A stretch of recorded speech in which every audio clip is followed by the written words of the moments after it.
ایران کے اسلامی انقلاب کی سالگرہ 22 بہمن کو ہوتی ہے، جس طرح کہ پاکستان کا یوم آزادی 14 اگست کو ہوتا ہے۔ ایران کے بادشاہ نے امام خمینی رحمۃ اللہ علیہ کو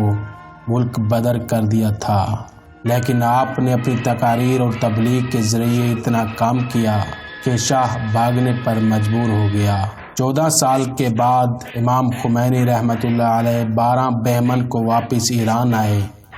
اور بالآخر رسمی طور پر 10 دن بعد یعنی 22 بہمن کو شاہ کی برطرفی کا باقاعدہ اعلان کیا گیا اور اسلامی انقلاب ایران کی کامیابی کا اعلان کیا گیا۔ اس لحاظ سے 12 بہمن سے 22 بہمن تک کو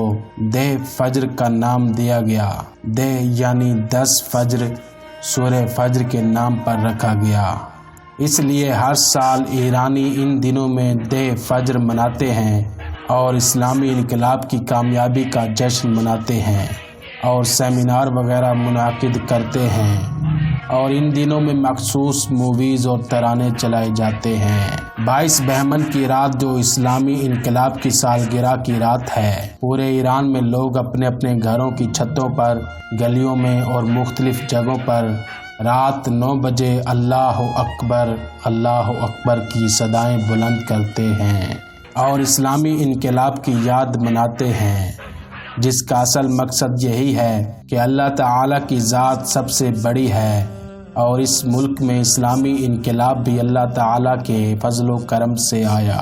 جو کہ امام زمانہ کے ظہور کے لیے مقدمہ ہے، اور انشاءاللہ یہ انقلاب امام زمانہ کے ظہور کے ساتھ ملے گا۔ اس کے ساتھ ساتھ مرگ بر امریکہ، مرگ بر اسرائیل، یعنی امریکہ اور اسرائیل پر لعنت کے نعرے لگائے جاتے ہیں۔